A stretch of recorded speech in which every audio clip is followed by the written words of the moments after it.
Alright, ladies and gentlemen, welcome back. This is HD StarCraft, and I am proud to bring you guys a Heart of the Swarm tournament using the custom game. I know a lot of people really enjoyed the Heart of the Swarm casts that I've been doing lately, and more people have been clamoring to see these new units in action. So I looked all throughout the community websites trying to find a great games to bring you guys, and I came across a tournament that was run out in Europe. This is going to be a Heart of the Swarm tournament using the custom game mode available right now in StarCraft 2's arcade.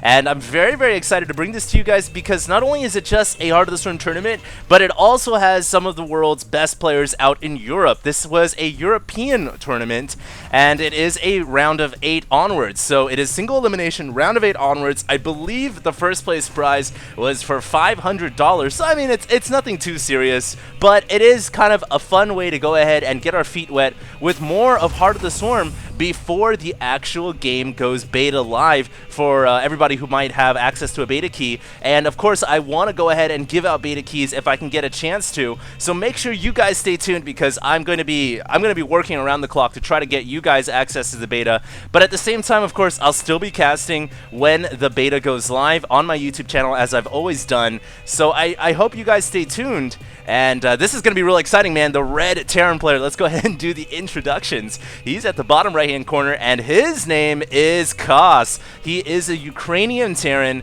extremely talented Terran, and I've had the pleasure of casting a few of his games before. Not too familiar with him, but you know, he's a very, very talented player, and I expect nothing but the best from him here. I was also told that he got in a lot of practice before this tournament started using the custom game mode, so I am expecting to see a lot of cool new units being used here. And I will be casting, by the way, the entire tournament, guys, from the round of 8 onwards. So there's going to be a lot of games to be seen here in the next couple of days. I'll try to do a set every single day starting today. And let's go ahead and introduce the opponent. His name is Bly, part of Team Acer, also a Ukrainian player, and he is the orange Zerg at the top left-hand corner. And so this should be pretty cool stuff, man. ZVT actually is not a matchup that I have casted yet in this Heart of the Swarm mode. You know, I've casted TVP, I've casted PVZ, and this is the one matchup that I've been without. So I hope you guys enjoy, and this should be pretty cool. We'll see what happens. Kas here, opening up with a command center first, and that's pretty bold. But we can see that Bly comes in here with his drone, and, you know, he's like, well, if you're going to go CC first, I'm going to try to disrupt it for as long as possible. Unfortunately, unable to do that, and the command center will come up. But in response, Bly says, okay, well, if you're going to go for CC first, then obviously I can make a bunch of Zerglings here and try to make something happen. So he's got... Actually, that's a lot of Zerglings. 8 Zerglings now on the way from that main hatchery, and 2 Queens as well. So he's not going to go for something ridiculous, but he's hoping here to do enough damage to kind of even out the fact that he didn't produce drones with his initial larva. And we will see if he can get any SCV kills in here at all, as the Zerglings are starting to make their way across the map. A couple Marines are out on the middle of the field here, and they are going to be able to do a little bit of damage on that initial Zergling, but there are 5 more still on the way up the ramp. And Kas is going to have to retreat his Marines for as long as possible, bringing out SCVs as well. Was not expecting this many Zerglings to come out, and the Marines get surrounded, but good SCV control. And I think just a good decision overall to bring the SCVs down. Although he did lose some units, there are still Zerglings running amok inside the natural. And oh man, he's gotten at least 5 kills. In fact, 5 is the total here. And overall, that's definitely worth it if you can get in any SCV kills. And he's even going to block the factory for as long as he possibly can. Now, we do see a second factory on the way here. Now, you know, most of the times when you see this in Wings of Liberty, you'd say, aha, he's going to be going mech here. And that's totally the case. But remember, in Heart of the Swarm, we've got new units to play around with. So Kas can he can make use of Firebats. I call them Firebats. I'm so sorry. I know they're called Battle Hellions, guys, but it's hard not to call them Firebats because they look, they act, they feel the same way as a Firebat does. But yeah, Battle Hellions are out on the field now, and with the second factory coming down, I can't help but wonder, oh, he's going double armory too, so I can't help but wonder, obviously, he's going to have access to the standard Hellions, tanks, and Thors, but will he also incorporate the Widow Mines and the Warhounds? I don't think he's going to make so much use of the Warhounds here in this game, because Warhounds are more of a unit that deals well with mechanical. Remember, they have great damage, they have great HP, but they also have that Haywire ability that lets them hit mechanical units for more damage. So, given that Zerg doesn't really have mechanical units, you know, we're not infused with Terran technology, unless it's, yeah, Infested Terran's not even a mechanical unit, so that doesn't count. But even having said that, he is making a Warhound. Wow. It's kind of surprising to me that he would go for that unit in this matchup, but we'll see how it works out. But he's definitely going to open up with at least one here, maybe hoping that, hey, it's such a good unit, even without the Haywire ability. It has 220 HP and a bunch of starting armor as well. In fact, let's go ahead and take a look at this armor count. 1 armor, okay, so maybe not too much, but it's still a good amount to start off with without any upgrades. And I think he's going to try to make some type of a Hellion Warhound push here against the Zerg player. Now note, the Zerg has not grabbed the 3rd hatchery yet, but he's rushing up to lair.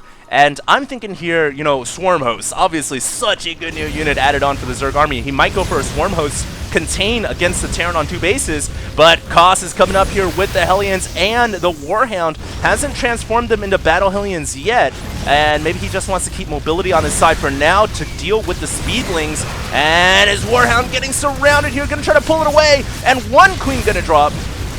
The other 3 Queens still in full effect here. And I think Kas is probably going to have to pull away here. Really doesn't want to lose this Warhound. Good micro so far by Kas. These Ukrainians just going at each other. Both these players, by the way, are from Ukraine. I don't know if I mentioned that, but it is a Ukrainian versus Ukrainian, potato versus potato battle here. And it looks like Kas doing a good job of keeping that Warhound alive, but it is so severely damaged now that it's probably in his best interest to go ahead and return it home, although I believe Bly may have other things on mind here as he's going to go and get the surround. And the first Warhound is going to be the major casualty here for the Terran player. They are quite expensive to create. He's still going to make more Warhounds, so in fact, he's got a 3rd one coming, the 2nd one already on the field. And, you know, I'm just looking at his attack here. It still does a decent amount. 23, obviously, is a pretty hefty number. But it doesn't really make use of the Haywire ability at all. We're not going to see those missiles flying out. So, interesting. You know, interesting choice, I think, from Kas. Now, Bly is going for Infestation Pit. This is off of 2 bases, and I've seen this style used before many, many times against Terran and Protoss. They don't grab the 3rd hatchery as quickly as you'd expect. They stay on 2 bases a little bit longer, and they rush the lair to get Infestation Pit so that they can get Swarm Hosts out. And I wonder here if he's going to try to go for Swarm Hosts to contain the Terran, and maybe try to disrupt the 3rd from mining. We'll see what happens. He is making 4 Swarm Hosts, so they are on the way. A couple of Zerglings also running inside here. And with the creep spread getting dropped down, the Zerglings had a significant speed boost. But with this many Battle Hellions here and that much flamethrower power, I don't think that Bly is really going to want to mess around there. But he runs in a bunch of Speedlings into the natural, and the Terran player was not prepared for this. Kas needs to get his Battle Hellions down ramp. As Zerglings are starting to wreck the mineral fields, more SCVs going down, 14 total in this battle as of now, and a couple of SCVs going down at the gases as well.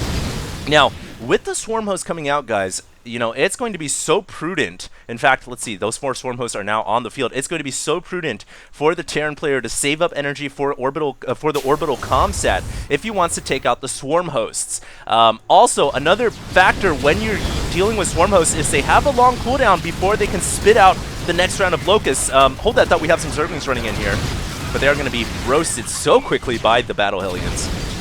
But going back to what I was saying before, the Swarm Host, a significant unit. Hold on, I thought one more time, Zerglings running into the natural. I don't even get a chance to say what I want to say. But so far, man, Bly is doing an incredible job wrecking the Harvester line now at 41 to 61.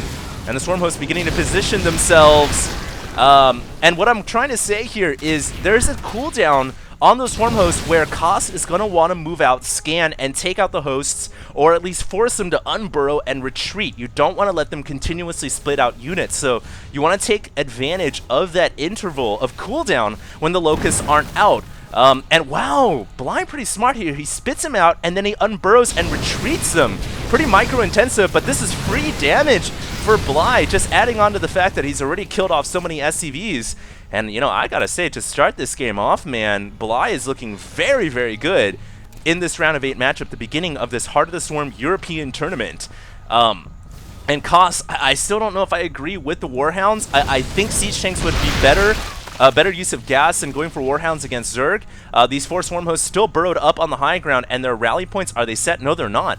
Bly should actually set that rally over to the 3rd orbital to do more damage, and at least get those locusts inside and start hitting the SCVs or the orbital. A couple of speedlings beginning to once again run down ramp, or excuse me, run down field, and gonna make their way once again into the 3rd and into the natural. There is a Widow Mine there. Oh, the mine is going to detonate on SCVs! And, oh, maybe not. Okay, so perhaps it does not do friendly fire damage once it's latched onto an enemy unit. And Kas now moving out with a massive metal army, and really no response at all from Bly, who has said, okay, if you're going to attack me, I'm just going to go ahead and kill off your 3rd. I've already killed off significant numbers of SCVs. The 3rd hatchery will be sacrificed here, and Kas taking a significant win there. But can he continue this march up to the natural? And I really don't think so. This is going to be pretty tough with all those infestors on the high ground as well. And don't forget, we have 5 Ultras on the way. Bly has so quickly rushed up to the Ultralisks. And those Swarm hosts, what are they doing? Oh no! Kas just burnt up all of Bly's Swarm hosts. Not good at all. And right now, Bly just trying to buy time for his Ultras, getting a great amount of fungal growths off to whittle down the Terran army. Flamethrowers running around, roasting up hatcheries, and now the drones are in danger. Infested Terrans coming out. Bly just wants to hold his position on the high ground here, but the Ultras are about to pop out. And he's going to need to micro these Ultras really well here. In fact, the Ultras are all coming up around the place. Burrow Charge coming out as well. And that should be enough to wreck this Terran army. Now, we're just going to have to really just sit back and think who's taking more damage so far in this first game, the opening of this tournament. And, you know, just looking at the numbers, I still feel like the Zerg, well, he did a lot of damage, but he lost so many drones, man. He is actually only at 25 workers right now, despite him having a larger supply count. So he's really got to take out these tanks and battle Hellions. And a good attack here from him. The Infested Terran's also doing a decent number of damage, but Bly will pull away. And this is actually considerably close. More Speedlings running down towards the 3rd orbital command and starting to do damage here. Wow, this is incredible, and you know, I'm really excited to be able to bring this tournament to you guys, not just because, I mean, the gameplay has been phenomenal, but the players in this tournament. We have Kas, we have Bly, we have tons of Europeans who are top level, top notch. So this is like the first glimpse that we're all gonna get, especially, you know, I'm so excited to be able to cast it, to be able to see how pro gamers adapt to the new units, how they make use of them, and so far I have been extremely impressed. I feel like Heart of the Storm really adds on another level of aggression here, and we can see, you know, very fast Ultras, Swarm hosts coming out, a metal army from Kas, who now has decided better against using the Warhound. I think that's the smartest decision, man. They're not for use against Zerg. They're not Zerg killers at all. But he has now transitioned into Battle Hellion Tank Thor, and this, by golly, is a scary army. And Bly, in response to that, has gone mass Ultralisks. Not a bad idea at all. But I'd like to actually see him get some Broodlords out at the same time. Broodlords would be so good against Metal, as they always have been, you know. Metal just doesn't have the anti-air response to deal with that. And here we go, Bly looking to make a defense here. Burrow Charge from these Ultras, which really helps them get up in range and do as much damage as possible before they can die as they're running in. And now a couple of Fungals coming out as well. Banelings coming through. And I guess the Banelings were made to deal with any Battle Hellions or dealing with any SCVs repairing the metal, but there weren't really any SCVs there, and Bly just trying to make a hold wherever possible. He is still very far down in the drone count, only 35 under 58, and that just goes to show how that death push of metal units from Kas did so much damage to the Zerg player. He really hasn't been able to recover economically since then. He's kind of struggling in this little problem that he's got. He's stuck between a rock and a hard place because he doesn't know, should I make drones or should I make attacking units? And it's like, well, I'm going to make a little bit of both to try to catch up in both angles, but you really got to make up your mind as Zerg. He's also incorporating Vipers here. Not a bad idea at all. I like the Viper. against capital units like Thors and tanks, you can certainly pull them in and just take them out at melee range. But Kas at this point, you know, I think it's in his best interest to maybe fall back. He doesn't need to be in this position with this tank and his Thor, especially considering he's trying to land down this expansion and try to secure it. And really, it's just a tank and Thor here. So I think at this point, it is certainly in the Terran's best interest to go ahead and pull away. Now there are Vipers on the field, and Bly beginning to use the consume ability, which it's pretty much like the consume from the Defiler in Brood War, but it only targets buildings. And so you target the building, you drain a little bit of health off, he almost killed off his own extractor in fact, to get the Viper some more energy, and now he's going to catch the tank and the Thor on the retreat. Very nice pickup right there by Bly. And, you know, given that he's dealing against so many capital units, metal units, tanks, and Thors, every single one that he can pick off right now is going to help so much, given that he's at such a disadvantage in this game as it stands already. Those Widow Mines, unable to burrow in time, and will be picked off by this army. But wow, this game is actually really crazy. I wonder if we're going to see the Baneling new upgrade. I believe that the upgrade is still there. They might have taken it out, but you know, Banelings originally in the Heart of the Swarm in conception, they were able to burrow and move underground. That's like insane. I actually feel like that's a bit OP, so maybe they did end up removing it. I don't see it on the Baneling nest. And Bly now beginning to move in with his army of majority spellcasters, but he gets hit by a Widow Mine, getting a little bit too close for comfort. Oh, he needs to spread it out. He pulls in a tank, though, and then the Widow Mine detonates, and he double yanks the tank down to the low ground, and he's going to be able to take out one siege tank, but he lost a Viper for that. So it's overall a decent trade, I think. Still using the Viper to yank in any units, but I don't think the Warhound is really the priority here, and he's going to go ahead and pull back. It's interesting to me, actually, that Kas has decided to continue the Warhound production. And it's even more confusing to me that Bly hasn't decided to go ahead and go into a Broodlord tech yet. You know, Broodlords right now would absolutely be the answer to this army, which, you know, it lacks the ability to hit air units. But perhaps at this point, Bly feels like he's invested so heavily into his ground that switching into air would not make much sense. In fact, he's got a lot of upgrades here. 2-2, I believe, on his ground. So I think that might be the reason why he's sticking with his ground army, and he's getting Neuroparasite as well. That's not a bad idea at all when it comes to dealing with Thors. This is a pretty dangerous push coming out from Kas, and I think maybe Kas has just taken too much of an advantage this game. Don't see how he is going to lose on this push, and he should be able to take out a hatchery for sure. Bly forced to engage here in the defense of his hatchery, bringing in his Ultras, burrow charging inwards. Oh, that is such a useful upgrade. And he does quite a bit of damage to those Thors, but he just doesn't have enough firepower to eliminate the metal army. And Bly is going to lose this game, I think, the first game of the set. A beautiful usage by both these Ukrainian players of the new Heart of the Storm units. We saw Kas going full-on metal. We can see how great those Battle Hellions are now. They have a lot more health when they transform into battle mode, much more than their car version counterpart. And now at this point, it certainly looks like Bly is out of the game. But before, you know, I guess, oh, he is going to go for Broodlords. All right, good idea from him. And, you know, that's exactly what I thought he should have done, but at this point, I feel like maybe it's just a little too late. He's already lost 2 hatcheries here. He's only down to 1 mining base. I think he's going to get these Broodlords out. He's going to maybe kill off this entire army, depending on where he engages. And then he's going to realize, well, the Terran is just going to make a bunch of Vikings, and then, you know, what do I do then? That's the bleak situation he kind of faces now, but we'll see. The Thors actually can still hit air too, but they probably won't end up killing all these Broodlords. Too many Broodlings spitting down and whatnot.